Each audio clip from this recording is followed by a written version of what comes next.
ओहो, हालत खराब हो रही है इस रसोई में। सारा दिन गर्मी में खड़े खड़े पकते रहो बस। और एक ये खुद तो सारे दिन ऑफिस में रहते हैं, लेकिन अपनी बीवी की तो इन्हें कोई चिंता ही नहीं है। आने दो आज इनको, इनकी तो आज खैर नहीं। शाम को जब अतुल घर आता है तो मधु उससे कहती है, आ गए सारा दिन एसी की हवा खाकर। खुद तो एसी में बैठे रहते हो इसलिए गर्मी का एहसास नहीं होता, लेकिन हमारे बारे में भी सोचो जरा। एक वो पड़ोस वाली रचना है, अब तो उसका पति भी एसी ले आया।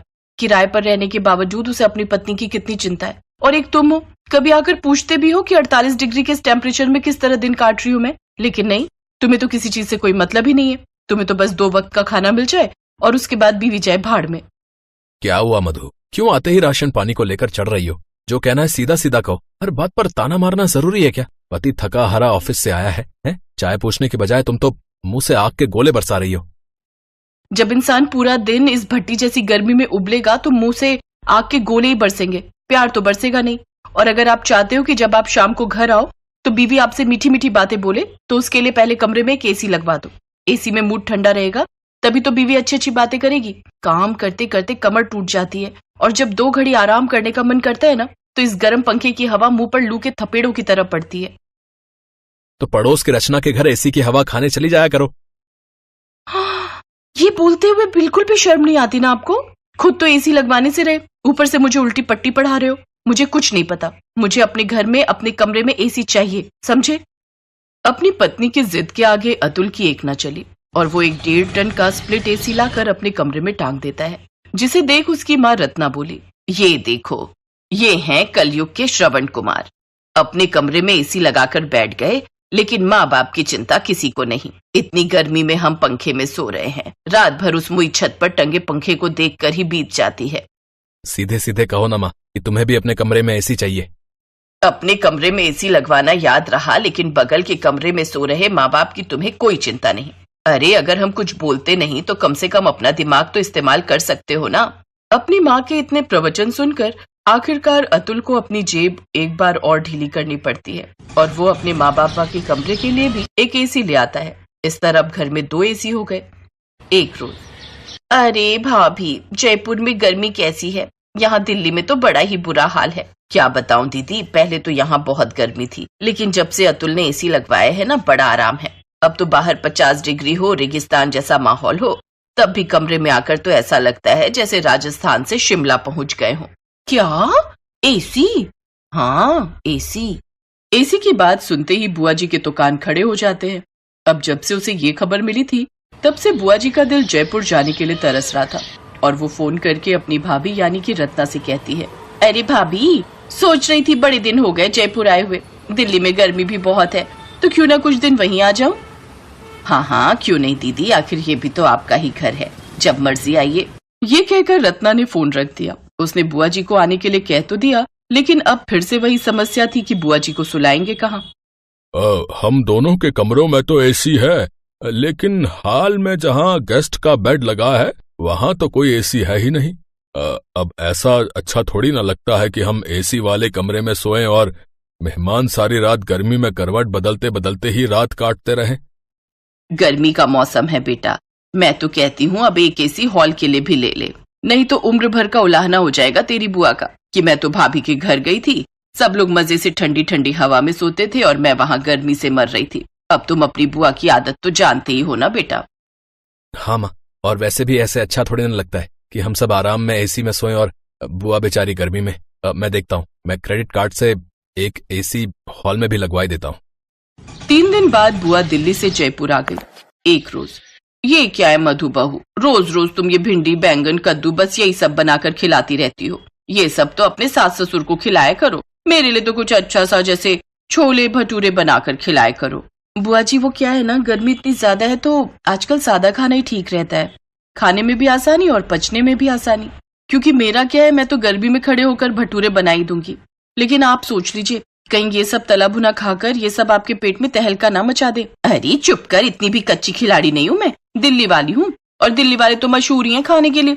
भरी गर्मियों में भी जिसने चांदनी चौक के छोले भटूरे पराठे वाली गली के लच्छे पराठे ना खाए हो तो वो दिल्ली वाला नहीं। ओए होए, मेरे मुंह में तो अभी से पानी आ रहा है। तू जा और जल्दी से वही बना, और सुन, साथ में पुदीने की चटनी और रायता भी बना लेना, एसी की ठंडी हवा में बैठकर आराम से खाऊंगी। जी बुआ जी। मधु मुंह लटकाकर रसोई में चली जाती है। बुआ नहीं हो गई, आफत हो गई। जब से आई है बस ऑर्डर पर ऑर्डर किए जा रही है। इतनी गर्मी में शाही खाना बनवाना इनको। सुबह से शाम तो मेरी इस किचन में ही हो जाती है। आखिर क्या फायदा हुआ रूम में एसी लगवाने का जब सारा दिन मैंने रसोई में रहना है। तो उस हिसाब से तो एक एसी रसोई में भी होना चाहिए। आने दो उनको, आज ही बात करती हूँ उनसे। शाम को सारा काम निपटा कर मधु अपने कमरे में जाती है और अतुल से बात करती है।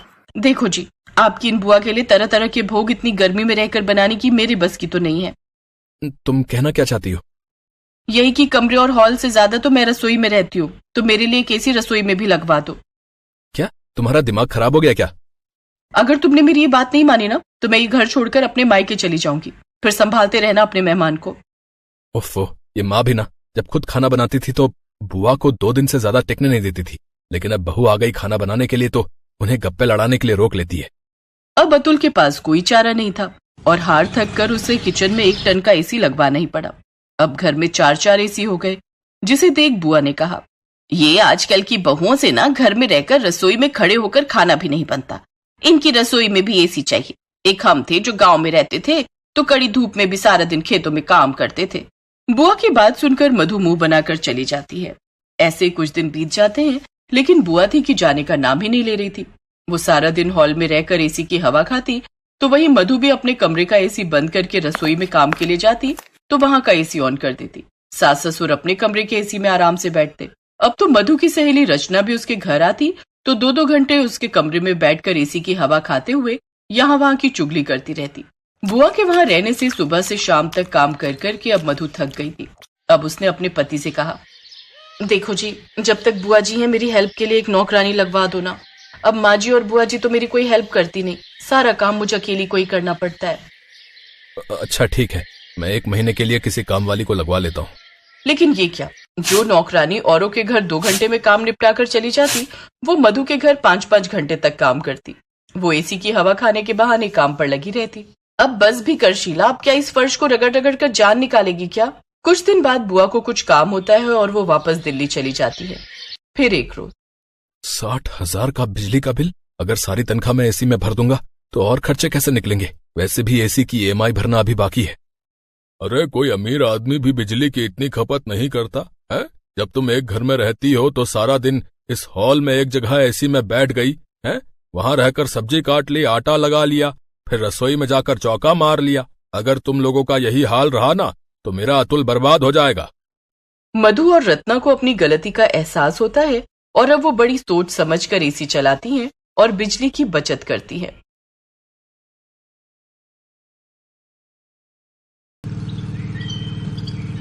माँ जल्दी बाहर आओ, देखो भैया क्या लाए हैं। क्या है, इतना क्यों चिल्ला रही है? अरे माँ तुम आओ तो सही। हैं, ये क्या ले आया विशु? माँ मुबारक हो, अपना एसी आ गया। हैं? अरे वाह, जुग जुग जिए मेरा बच्चा। तो रुक, मैं पूजा की थाली लेकर आती हूँ। ओहो माँ, ये एसी है, तुम्हारी बहू नहीं जो आरती उतार कर उसे घर के अंदर ले जाओगी। तू चुप कर, बस 2 मिनट रुक जा यहीं। कमला बहुत खुश थी। उसका बेटा विशाल घर के लिए नया एसी जो खरीद कर लाया था। दरअसल कमला के दोनों बच्चे इशिता और विशाल को बहुत गर्मी लगती थी, लेकिन अब जब विशाल बड़ा होकर कमाने लगा था तो अपनी कमाई से वो एक बढ़िया एसी खरीद कर ले आया था, जिसे देखकर पूरा परिवार बहुत खुश था। क्यों माँ, ठीक लग रहा है ना? भाई वाह, ये तो कमाल की चीज है। मुझे तो ठंड सी लग रही है, सच में कमाल की चीज है ये एसी। वैसे ही कितने का आया बेटा? अरे माँ, आप आम खाओ ना, गुठलियां मत गिनो। अरे हाँ माँ, आम भी रखे है ना, जल्दी से ले आओ ना। एसी में बैठकर आम खाने में मजा ही आ जाएगा कसम से। पगली कहीं की, तुम दोनों बैठो, मैं आम लेकर आती हूँ। कमला को मन ही मन अपने बेटे पर बहुत गर्व हो रहा था। विशाल के पिताजी बहुत पहले ही चल बसे थे, जिसके बाद बच्चों की पढ़ाई और घर के खर्चों में ही सारा पैसा खत्म हो जाता था। इसीलिए कमला अपने और अपने बच्चों के लिए ज्यादा सुविधाएं जुटा नहीं पाई। लेकिन अब घर में नया एसी आने से वो बहुत खुश थी।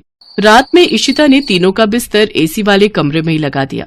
आज तो बड़ी बढ़िया नींद आएगी भैया। हाँ ईशु, तुझे ही आएगी। मुझे तो हर महीने इसी एसी की किस्तें चुकानी है। जब वो पूरी हो जाएंगी मुझे तो तभी चैन की नींद आएगी। अच्छा, वैसे कितनी किश्तें भैया? 1 साल की, अगली गर्मी तक पूरी हो जाएंगी। अच्छा, ये सब बातें छोड़ो। अब विशु बेटा ये बता, जो मैंने तुझे फोटो भेजी थी वो लड़की तुझे कैसी लगी? हाँ ठीक ही थी माँ। तो संडे को चले उसके घर।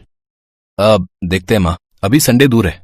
नहीं, अब कोई बहाना नहीं, तुझे चलना ही होगा। देख बेटा, एसी ले आया है, बहू भी ले आया, अब और नहीं होते मुझसे ये घर के कामकाज। अच्छा ठीक है माँ, अब आराम से सो जाओ, चलेंगे संडे को, ठीक है? अब ना, मुझे तो यहाँ बड़ी ठंड लग रही है भाई, कब कभी छूट रही है मेरी तो। मैं तो अपने आंगन में ही सोऊंगी बाहर, तुम दोनों ही सो यहाँ। इतना कहकर कमला कमरे से बाहर चली गई। ईशु बेड पर सो रही थी और विशु जमीन पर लगे बिस्तर पर सो गया। ईशु और विशु बहुत खुश थे।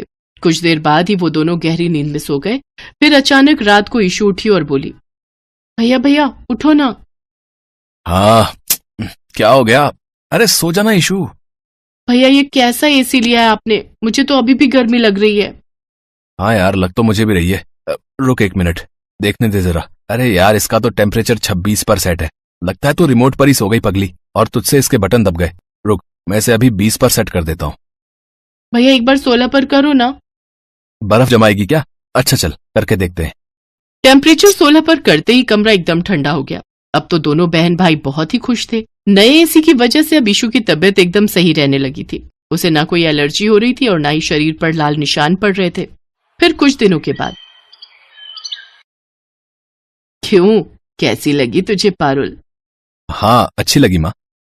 विशाल को पारुल पहली नजर में पसंद आ गई थी और दोनों की चटमंगनी और पट शादी भी हो गई। और फिर, ओए ईशु, कहाँ जा रही है तू? सोने। और कहाँ माँ? पगली है क्या? अब विशु की शादी हो गई है, उस कमरे में विशु और तेरी भाभी रहेंगी ना? ओहो, मैं तो भूल ही गई थी। पर माँ एसी। क्या एसी? चल मेरे साथ आंगन में सो जा। ना माँ, अब तो मुझे एसी में ही नींद आती है। पागलों वाली बात मत कर, तू क्या भैया भाभी के बीच में सोएगी?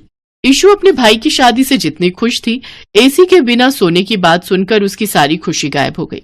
एक तरफ गर्मी से ईशु की हालत खराब थी, तो दूसरी तरफ नई बहू आराम से एसी में सो रही थी। ईशु चाहकर भी कुछ नहीं कर सकती थी। अब तो हर रात ऐसे ही गुजरने लगी। बिना एसी के ना तो ईशु की नींद पूरी हो पा रही थी और ना ही वो किसी से कुछ कह पा रही थी। फिर एक दिन, भैया ये सूटकेस लेकर कहाँ जा रहे हो? ईशु, मेरी कंपनी मुझे ट्रेनिंग के लिए हैदराबाद भेज रही है। अब 1 महीने वहीं रहना होगा। अच्छा, वहाँ अपना ख्याल रखना भैया। हाँ, और तू भी माँ और पारुल का ख्याल रखना। अरे आप फिक्र मत करो, मैं भाभी का पूरा ख्याल रखूंगी। विशु ट्रेनिंग के लिए चला गया। रात में जब पारुल सोने जा रही थी, तभी ईशु भी वहां अपना तकिया लेकर पहुंच गई। भाभी, आज मैं आपके साथ ही सोऊंगी। अच्छा ठीक है, आ जाओ। ईशु बहुत खुश थी क्योंकि उसे कई दिनों के बाद एसी में सोने का मौका मिला था। तो वहीं पारुल को बहुत गुस्सा आ रहा था, लेकिन वो ननद के रिश्ते की कद्र करते चुप रह गई। फिर रात में अचानक पारुल को बहुत तेज ठंड लगने लगी। उसने उठकर देखा तो ईशु तो बड़े आराम से सो रही थी और उसका ठंड के मारे बुरा हाल था। उसने देखा एसी का टेम्परेचर 16 पर सेट था। ये देखकर पारुल ने मन ही मन कहा, पागल है क्या ये लड़की, जमा कर मार देगी ये तो। पारुल ने फौरन टेम्परेचर को 25 पर सेट कर दिया। 15 मिनट बाद जब ईशु को गर्मी लगी तो उसने उठकर फिर से एसी को 16 पर सेट कर दिया। अब तो हर 15 मिनट के बाद यही हो रहा था। पारुल और ईशु दोनों समझ गई थी कि एक टेम्परेचर बढ़ाती है तो दूसरी कम कर देती है। तभी गुस्से में पारुल ने रात में ही ईशु को उठाकर कहा, ईशु तुम ये बार बार एसी का टेम्परेचर कम क्यों कर रही हो? मुझे ठंड लग रही है, मुझे इतने कम टेम्परेचर की आदत नहीं है। और मुझे गर्मी की आदत नहीं है भाभी, आपको ठंड लग रही है तो आप मम्मी के पास सो जाओ ना। मैं क्यों जाऊं? ये मेरा कमरा है, तुम चली जाओ ना मम्मी जी के पास। हैं? आप तो अभी आई हो, ये कमरा बचपन से मेरा और भैया का है। अच्छा तो फिर मैं कहाँ रहूंगी? मुझे क्या पता। दोनों की लड़ाई की आवाज सुनकर कमला कमरे में आ गई। क्या हुआ, तुम दोनों सुबह 4 बजे क्यों लड़ रही हो? मम्मी जी देखिए ना, ईशु मुझे इस कमरे से जाने के लिए कह रही है। हैं? हे भगवान, आप तो बड़ी झूठी निकली भाभी। आपने ही तो पूछा था कि मैं कहाँ जाऊं, तो मैंने तो बस ये बोला कि मम्मी के पास चली जाओ। ये मेरा कमरा है तो मैं क्यों जाऊं यहाँ से? अरे पर हुआ क्या, कमरे के पीछे क्यों लड़ रही हो तुम दोनों? यही लड़ रही है मुझसे मम्मी जी। ओह हो, एक तो एसी होने के बावजूद कमरे को राजस्थान बना रखा है, ऊपर से बोल रही है कि सब मेरी गलती है। अच्छा, और जो तुमने कमरे को कश्मीर बनाकर रखा है उसका क्या? कमला समझ गई थी कि लड़ाई कमरे की नहीं बल्कि एसी की है। उसने दोनों को समझाया लेकिन दोनों नहीं मानी। दोनों के बीच ये कहासुनी बढ़ती ही गई। दोनों ननद भाभी में से कोई भी एसी वाला कमरा छोड़ने को तैयार नहीं थी। नौबत ये हो गई कि दिन हो या रात, ननद भाभी में हर वक्त कहासुनी होने लगी और इस सब से कमला बहुत परेशान थी। उसने विशाल को फोन पर सब कुछ बताया, लेकिन विशाल के समझाने का भी कोई फायदा नहीं हुआ। पारुल और इशिता दोनों ही अड़ी हुई थी। न तो एसी के टेम्परेचर को लेकर दोनों की सुलह हो रही थी और न ही कमरे के बाहर या अंदर सोने को लेकर। फिर कुछ दिनों के बाद, अरे विशाल, तू आ गया बेटा, कैसा है बेटा? मैं अच्छा हूं मां। विशाल वापस आ गया था और इस बार भी वो अपने साथ एक बड़ा सा बॉक्स लेकर आया था। ये क्या है बेटा? इसमें एसी है मां। मुझे लगता है कि इस वक्त घर में इसकी सबसे ज्यादा जरूरत है ना? हाँ बेटा, ये तो बहुत ही अच्छा किया तूने, पर ये तो बता कि तेरे पास नए एसी के लिए पैसे कहाँ से आए? अभी तो पुराने एसी की किश्तें भी पूरी नहीं हुई। मां, ये नया एसी नहीं है, किराए पर लिया है, और 3-4 महीने बाद जब गर्मी का मौसम चला जाएगा तब इसे वापस कर दूंगा, और पहले एसी की किश्तें पूरी होते ही दूसरा नया एसी ले लूंगा इशू के लिए। विशु की समझदारी से समस्या का समाधान हो चुका था। कमला ने भी राहत की सांस ली। तभी पारुल ने पीछे से कहा, सुनिए, कमरे में आ जाइए, मैंने आपके लिए समोसे बनाए हैं। नहीं, वो मेरे भैया हैं, वो पहले मेरे हाथों की बनी खीर खाएंगे, समझिए आप। हे भगवान, बचा ले विशु। अब बता, अब क्या करेगा बेटा? पता नहीं मां, लगता है समोसे और खीर एक साथ ही खाने पड़ेंगे अब तो।